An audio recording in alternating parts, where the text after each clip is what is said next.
This is Mrs. KJ going over the 3.03 review for acids and bases. Lesson 3, review acids and bases. Review concepts presented in the lessons, properties of acids and bases, and types of acids and bases. Acids and bases are all around you. Lemons contain an acid that makes your mouth pucker, and some cleansers contain bases that can cause chemical burns.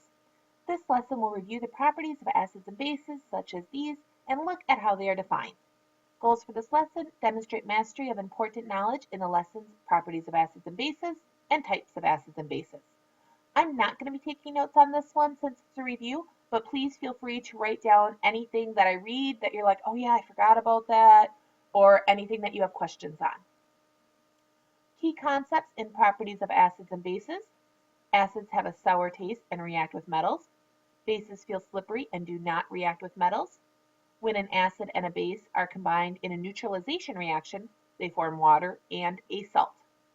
Solutions: some can be classified as acids, which are sour, reactive with metals, and sometimes caustic, which means it can burn your skin. Solutions: some can be classified as bases, which are bitter, not reactive with metals, and slippery. Key concepts and types of acids and bases. Arrhenius defined an acid as a substance that forms hydrogen ions, or H+ in water.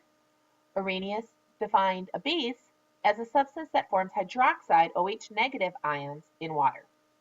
A Bronsted-Lowry acid is a substance that donates protons, which is simply H+, or a hydrogen ion. A Bronsted-Lowry base is a substance that accepts H+ ions, or in other words, protons. Lewis acids accept electron pairs. Lewis bases donate electron pairs.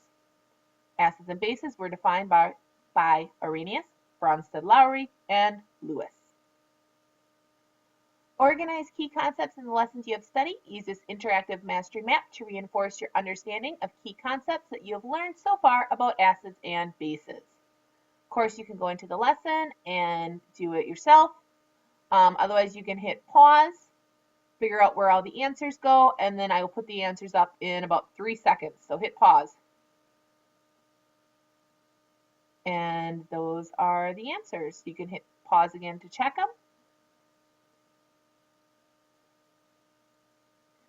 And it says now look at some of the model problems. And then when you're done, you're going to take the quiz. So again, to get to that book, you're going to go all the way up to the top. And the last one for you is Problems and Solutions and a Laboratory Guide. You click on it, and it will pop up the link, which of course it's not, but it's okay. I already have it up. So it told us to go, there you go. So you click here to get the book that I was just going through.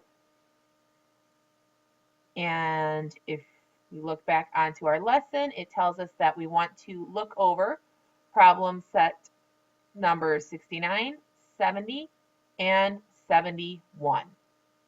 So problem set 69.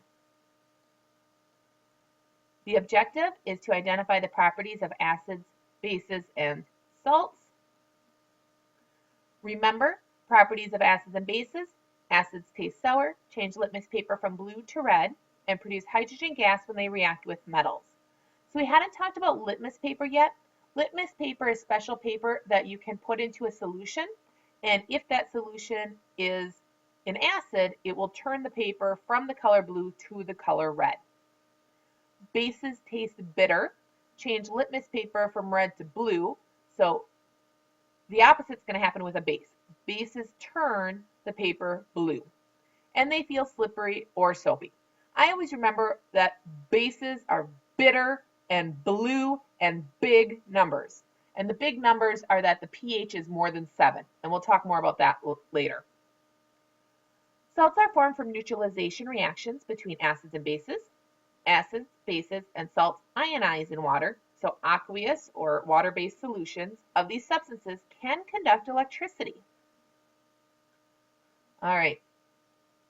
Acids, bases, and salts are 3 classes of compounds that, when added to water, will form ions and conduct an electric current.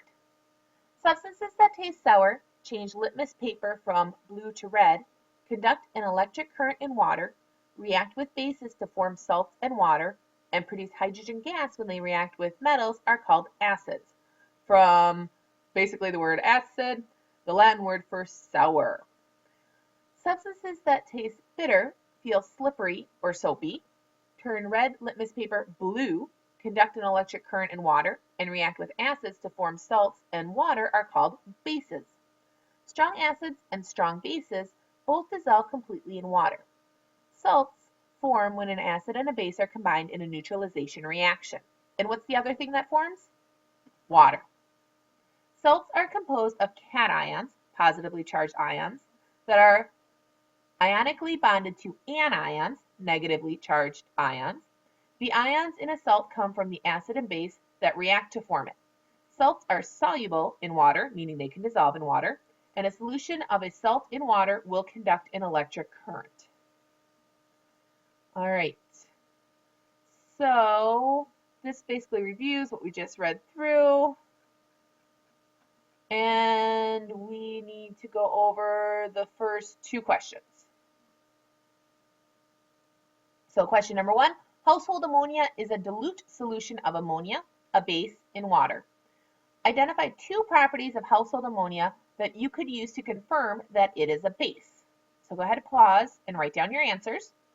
Question 2, vinegar is a dilute solution of acetic acid. Identify 2 properties of vinegar that you could use to confirm that it is an acid.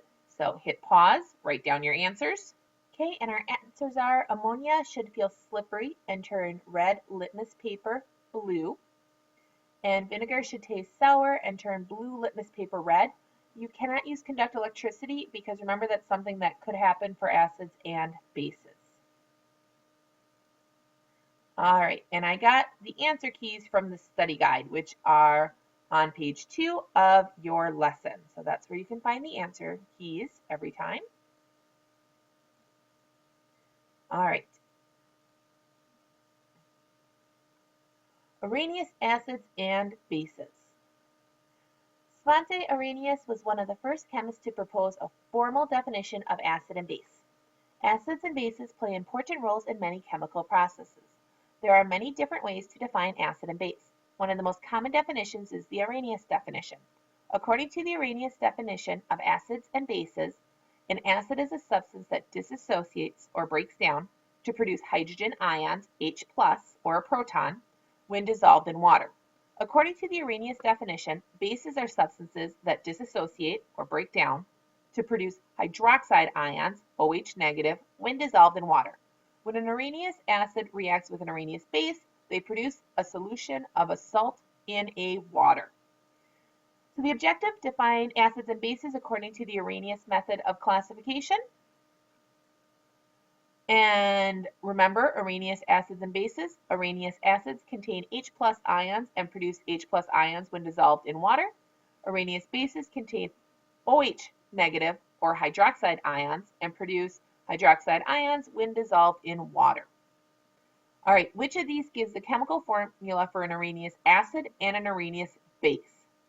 HNO3 and NH3, H2SO4 and KOH, CH4 and NOH, H3PO4 and NaCO3.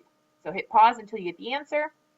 And the answer says an Arrhenius acid must ionize to produce hydrogen ions.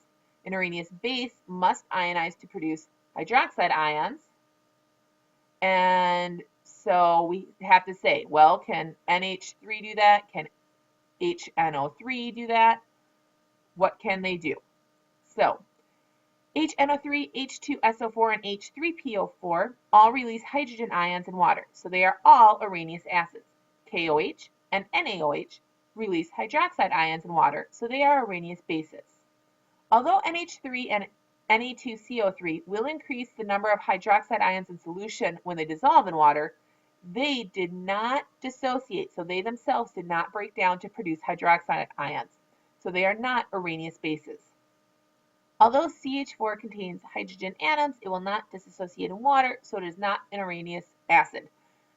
The way that you would know that is because if you would draw it, the carbon goes in the middle and there's hydrogens in each of the 4 corners, and therefore it is non-polar, and non-polar things do not dissolve in water. Solve. The only choice that contains an Arrhenius acid and an Arrhenius base is choice B. Sulfuric acid, H2SO4, dissociates or breaks down to form H+ ions in water according to the following equation.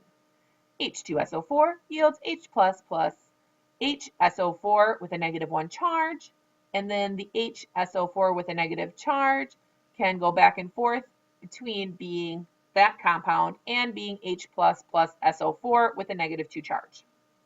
Potassium hydroxide, KOH, dissociates or breaks down to form hydroxide ions in water according to the following equation. Potassium hydroxide yields a potassium ion plus a hydroxide ion. Okay, so for this problem set, we just had to do problem set number 1. Which of the following substances are Arrhenius acids? Which are Arrhenius bases? So please number your paper 1 through 6 and go through each one of them and write down if it is an acid or a base according to Arrhenius's definition. Hit the pause button and then I'll put up the answers. All right, so our first one starts with an H, which is an indication that it is an acid and can donate that proton. So we would put the first one as an Arrhenius acid. The same thing with our third one. That would be our other Arrhenius acid. For our bases, we're looking for OH. And so we see calcium hydroxide. That would be an Arrhenius base. And magnesium hydroxide also has the OH as a polyatomic ion. So that one would also be an Arrhenius base. And the rest wouldn't be either. Bronsted-Lowry and Lewis acids and bases. The Arrhenius definition of acid and base are not the only definitions used in chemistry. Two other commonly used definitions are the Bronsted-Lowry definition and the Lewis definition. According to the Bronsted-Lowry definition of acids and bases, an acid is a substance that can donate a proton or hydrogen ion, or H+, to another substance, and a base is a substance that can accept a proton from another substance. The Bronsted-Lowry acid-base definition leads to the concept of conjugate acids and conjugate bases. A conjugate acid is the species or the thing formed when a base accepts a proton. A conjugate base is the species or thing formed when an acid donates a proton. The Lewis definition of acids and bases provides a more general definition compared to the other classification systems. A Lewis acid can form a covalent bond by accepting an electron pair from another species or thing. A Lewis base can form a covalent bond by donating an electron pair to another chemical species or thing. And we're going to skip to the example 2. We're going to start with the tip. Conjugate acid-base pairs differ by the presence of a proton. The formula for the conjugate base of an acid is the formula for the acid minus a proton, or a hydrogen ion. The formula for the conjugate acid of a base is the formula for the base plus a proton. Identify conjugate acids and bases.